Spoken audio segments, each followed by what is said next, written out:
Good morning students, मैं विकास कुमार आज आपकी क्लास स्टार्ट करने जा रहा हूँ। आज का आपका टॉपिक है पॉलिनोमियल्स मतलब बहुपद। तो आपने पहले पढ़ रखा है कि बहुपद मतलब पॉलिनोमियल्स क्या होता है। आइए हम एक बार रिवाइज करते हैं कि कौन कौन से हमारे पास पॉलिनोमियल्स होते हैं और कौन से नहीं। तो फर्स्ट अगर हम एक एग्जांपल लेते हैं, इसमें हमारे पास है 3x² + 4x + 5। तो हमें बताना है कि ये हमारा पॉलिनोमियल्स है या नहीं, मतलब बहुपद है या नहीं। तो इसमें हमें किसी भी इक्वेशन का, इसे कहते हैं हम अलजेब्रिक इक्वेशन, गणितीय रेखा।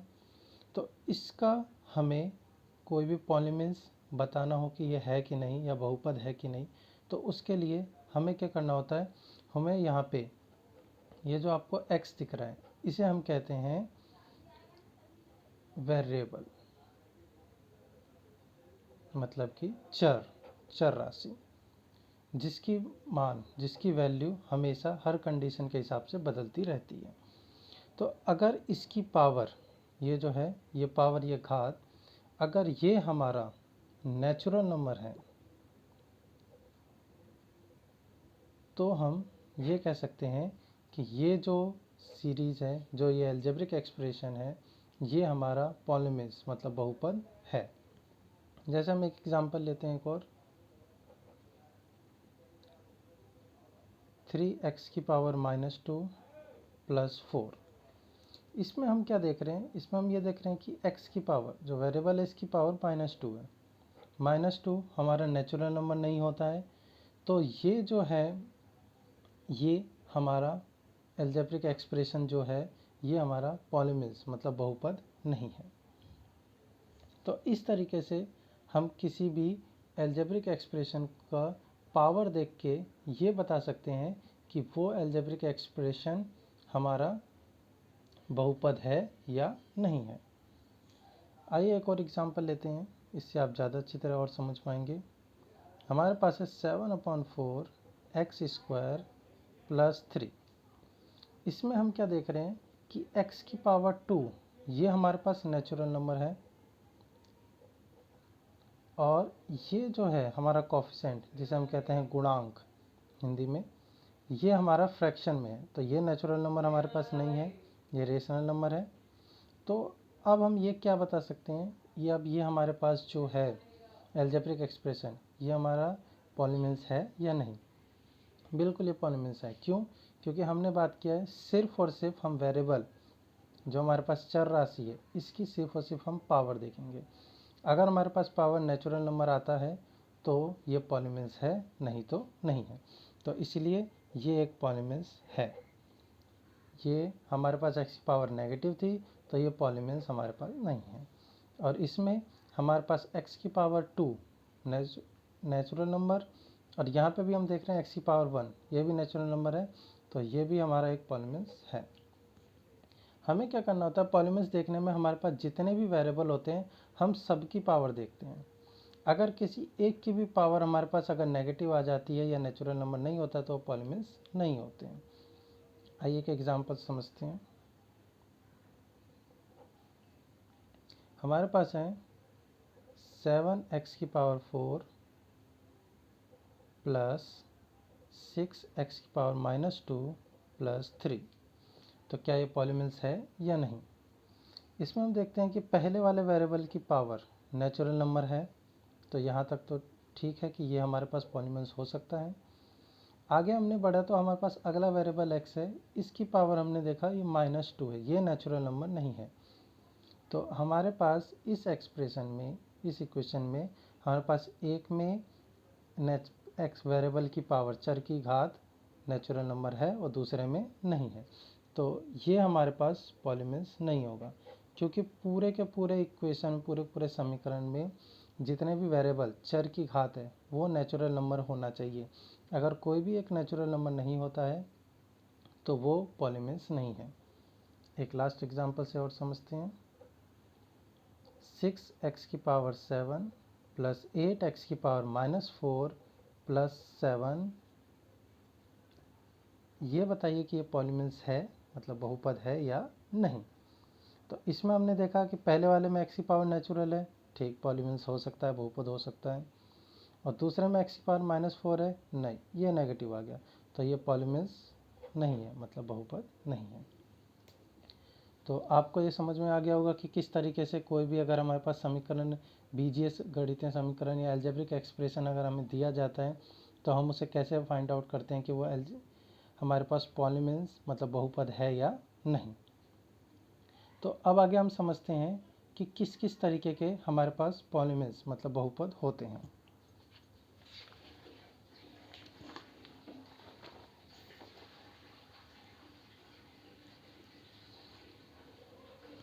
एक एग्जांपल लेते हैं हम। ये है हमारे पास 3x + 4, 7x + 9, 10y + 7 और 16z + 5। इसमें हम क्या देख रहे हैं कि इसमें हम देख रहे हैं पहले वाले वेरिएबल की पावर 1 है, मैक्सिमम, ज़्यादा से ज़्यादा सबसे बड़ी पावर। दूसरे वाले वेरिएबल की भी पावर 1 है, तीसरे वाले वेरिएबल की पावर 1 है, चौथे वाले वेरिएबल की पावर 1 है। तो इस चारों के चारों एक्सप्रेशन में, चारों के चारों समीकरण में हमने ये देखा कि चारों के जो वेरिएबल है उसमें सबसे बड़ी घात, सबसे बड़ी पावर जो है, जिसे हम कहते हैं डिग्री ऑफ इक्वेशन, इसे हम कहते हैं degree of equation.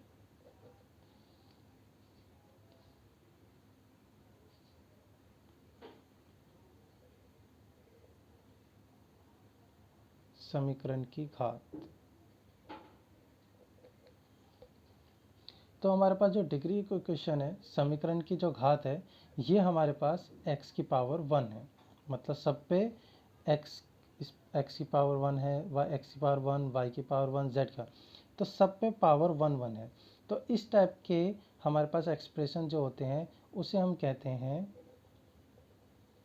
Linear polynomials, मतलब रेखीय बहुपद, जिसमें हमारा x की पावर 1 है। इसी तरीके से अगर हमारे पास कोई एक्सप्रेशन है जैसे 7x² + 5, 9y² + 6x + 7, इसमें हम क्या देखते हैं, इसमें x की पावर मैक्सिमम 2 है, इसमें वेरिएबल जो भी है उसकी मैक्सिमम पावर, चलिए इसे y ले लेते हैं, इसमें वेरिएबल की सबसे मैक्सिमम पावर 2 है।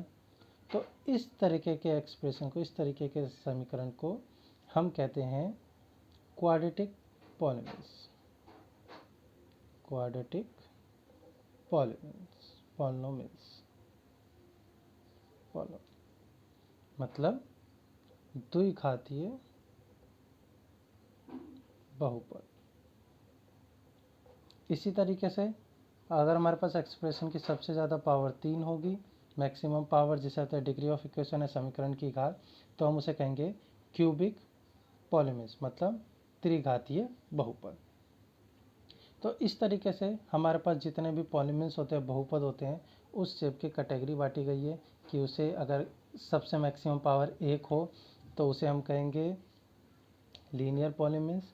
अगर हमारे पास x की पावर सबसे बड़ी, सब मैक्सिमम पावर 2 है, समीकरण की घात 2 है, तो हम उसे कहेंगे द्विघातीय बहुपद। और इस तरीके से आगे हम त्रिघातीय और आगे चलते जाएंगे। अब हम समझते हैं, आई होप इतना आपको समझ में आया होगा। अब हम समझते हैं कि किसी भी पॉलिनोमियल्स बहुपद की जो ज़ीरोज़ होती हैं, जिसे हम ज़ीरोज़ कहते हैं, जो आपने पिछली क्लास में पढ़ रखा होगा, हिंदी में इसे कहते हैं मूल, जो ये बताता है कि इस समीकरण की वैल्यू क्या है, मान क्या है। इसका मतलब क्या होता है, अगर हम इसको समझना चाहे कि ये वैल्यू हमारा क्या दिखाता है उस समीकरण का, तो आइए हम इसको समझते हैं।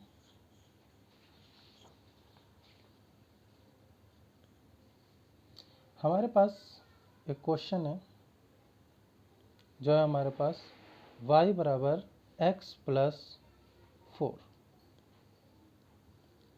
इसे हम सबसे पहले समझने के लिए इसे एक ग्राफ पे रिप्रेजेंट करते हैं। तो ग्राफ पे रिप्रेजेंट करने से पहले हमारे पास इसकी इनिशियल वैल्यू पता होनी चाहिए कि ये एक्स कोऑर्डिनेट पे कितने पे वाई कोऑर्डिनेट पे वाई कोऑर्डिनेट पे कितने पे काटेगा, कितने पे क्रॉस करेगा, और एक्स कोऑर्डिनेट पे कहाँ जाके मिलेगा।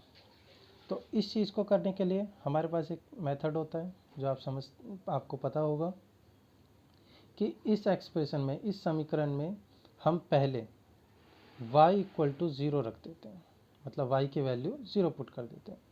तो आइए रखते हैं, y इक्वल टू 0 पुट किया तो x प्लस 4 बचा, प्लस 4 इक्वल के इधर आके माइनस 4 हो जाएगा, तो x इक्वल टू माइनस का 4। तो यहाँ से हमारी x की वैल्यू माइनस के 4 आ गई। अगर यहीं पे हम x इक्वल टू 0 रखते हैं तो हमारे पास इक्वेशन बनेगा y बराबर 0 प्लस 4, तो y इक्वल टू 4। तो यहाँ y की वैल्यू 4 आ गई।